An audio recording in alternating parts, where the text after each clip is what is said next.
Let me tell you about two guys. We'll call them Tyler and Bob. 3 years ago, they both had $50,000 and a dream of being their own boss. Tyler had a vision, a beautiful vision. He was going to open a cold-pressed organic juice bar in a trendy part of town. Exposed brick walls, reclaimed wood counters, a logo so minimalist it barely existed. He spent $35,000 on build-out, hired a barista with a septum piercing and a philosophy degree, and on opening day, the line was out the door. Bob, on the other hand, started a commercial cleaning company. No logo design, no Instagram-worthy office, just a used van, a few industrial vacuums, and a contract to clean 2 dentists' offices 3 nights a week. Nobody was posting about Bob's business on social media. Nobody was excited about it. It was frankly boring. Fast forward 3 years. Tyler is still at the juice bar every single day. Because if he doesn't show up, the juice doesn't get pressed, the customers don't get served, and the revenue hits zero. He's now competing with 2 other juice bars that opened nearby. He's running paid ads just to keep foot traffic steady. And last month, he had to lay off his afternoon staff because margins on perishable produce are brutal. He is exhausted. He built a job, not a business. Bob just got back from 2 weeks in Puerto Rico. While he was gone, his 340 recurring commercial clients, medical offices, warehouses, office buildings got cleaned right on schedule by his team of 14 employees.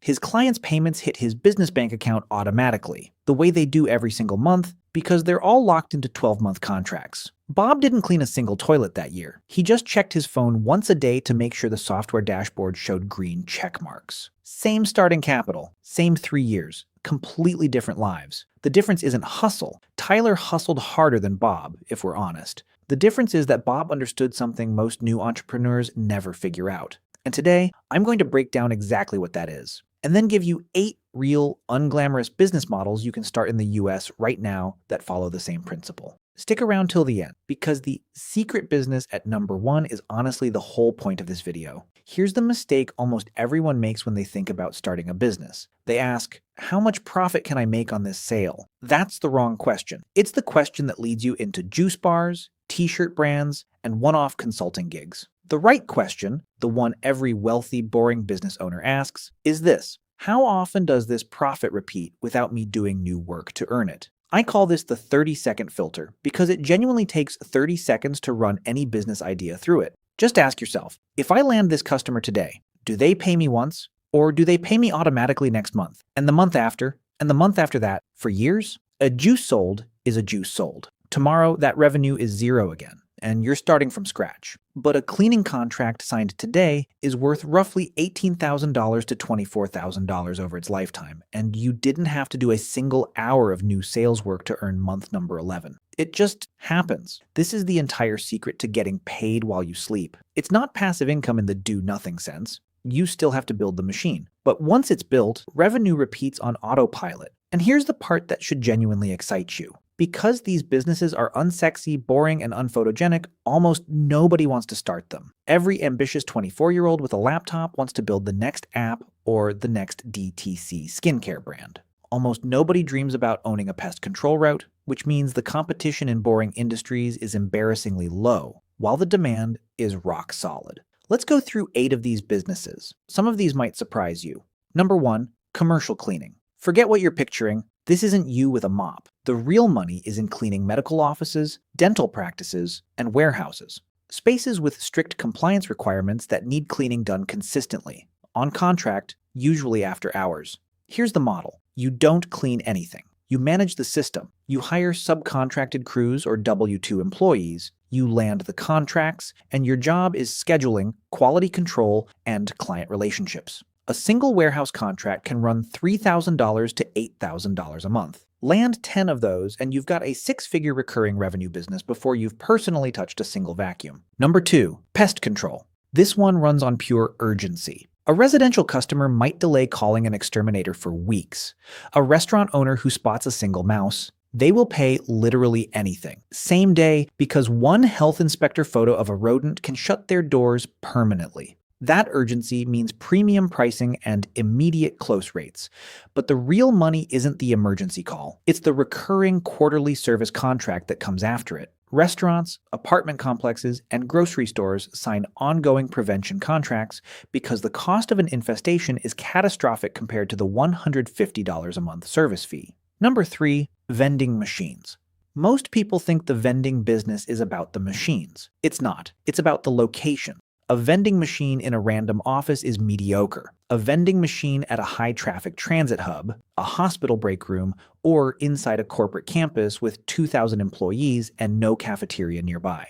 That machine can print money. The strategy is simple. You're not buying machines, you're buying access to captive audiences. Lock in an exclusive placement contract with property management, and you've essentially created a small, boring, recurring ATM that refills itself with snacks. Number 4, commercial laundry. Think about who generates massive volumes of dirty linen every single day. Gyms with towel service, day spas, boutique hotels, Airbnb cleaning companies. These businesses don't want to own industrial washers or manage laundry staff. It's not their core competency, and it's a headache. You come in with a route-based commercial laundry service, pick up dirty linens, deliver clean ones on a schedule, and bill monthly. It's unglamorous, it smells like fabric softener, and it throws off consistent, boring, beautiful recurring revenue. Number 5, equipment rental. Here's the principle behind this one: access over ownership. A general contractor doesn't want to spend $40,000 on a specialized concrete grinder they'll use 4 times a year. They want to rent it for 3 days when they need it. Specialized construction equipment, think scaffolding, boom lifts, trenchers, rents out repeatedly to different contractors month after month for a fraction of the purchase price. You buy the asset once, and it pays for itself in rental fees dozens of times over its lifespan, all while sitting in your lot most of the time doing nothing but appreciating in rental value. Number 6, managed water and filtration services. You've probably seen those sleek water dispensers in modern offices. Brands like Bevy or Quench. Companies don't buy these outright. They pay a monthly subscription for the machine, the filtration, and the maintenance. It's essentially a boring utility hiding inside a premium wellness perk. If you can get into B2B relationships supplying and maintaining filtered water or coffee systems for office buildings, gyms, or dental offices, you're collecting a monthly check for a service almost nobody thinks about until the machine breaks, and suddenly you're their favorite vendor in the building. Number 7, Micro-SaaS.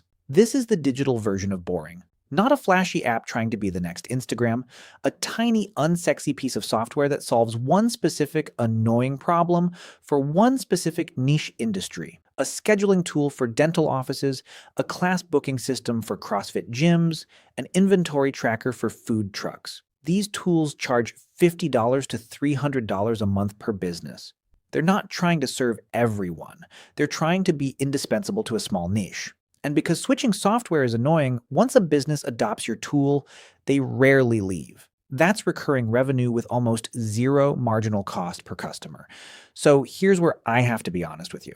I promised you 8 boring businesses, and I've given you 7 specific industries. But the real number 1 business on this list isn't an industry at all. It's the business model itself. Every single example I just gave you, cleaning, pest control, vending, laundry, equipment rental, water services, Micro-SaaS, they're not powerful because of what they sell. They're powerful because of how they get paid. Subscriptions and contracts. You could take almost any boring service business, landscaping, HVAC maintenance, IT support, even dog walking, and transform it from a one-time sale business into a recurring revenue machine simply by restructuring how you charge. Instead of billing per job, you sign annual maintenance contracts. Instead of one-time visits, you offer monthly plans. That shift from transactional to recurring is the entire secret. It's not about finding one magic industry. It's about applying this one philosophy to whatever industry you choose. Before you go start Googling how to buy a pressure washer, let me leave you with 3 lessons that apply across every single one of these businesses. Lesson 1, reliability beats price every time. Business owners aren't looking for the cheapest cleaning company or the cheapest pest control service. They're looking for the one that shows up, does the job right, and never makes them think about the problem again. You're not selling cleaning, you're selling the removal of a headache. Price your service accordingly. Lesson 2, referrals are your cheapest marketing channel. In the B2B world, business owners talk to other business owners. A property manager who loves your janitorial service will recommend you to 3 other property managers without you spending $1 on ads. One happy commercial client is worth more than any Facebook ad campaign you'll ever run. Lesson 3, for physical assets, location is the actual product. Whether it's a vending machine, a water cooler, or a laundry drop-off point. The machine itself is basically a commodity. The value is entirely in where it sits. A mediocre product in a great location will always outperform a great product in a mediocre location. And here's the macro reason all of this works. These businesses are recession-resistant because they're requirements, not luxuries. Restaurants have to pass health inspections in a recession. Warehouses still need to be cleaned. Offices still need working equipment. When the economy tightens, people cut vacations and juice bars before they cut pest control. So let's go back to Tyler and Bob for 1 second. Tyler didn't fail because he lacked ambition. He failed to build wealth because he built a business that required his constant presence to generate revenue. Every single day was day one. Bob built something boring, unglamorous, and completely unremarkable at every dinner party. And it's paying him whether he's at his desk or on a beach in Puerto Rico. That's the entire power of boring. It's not about avoiding hard work, it's about making sure the work you do pays you over and over again instead of just once. So here's my question for you. Out of the 8 businesses we covered today, which one surprised you the most? Was it the vending machines, the water filtration angle, or the Micro-SaaS play? Drop it in the comments. I read every single one, and honestly, your answers usually shape what I cover next.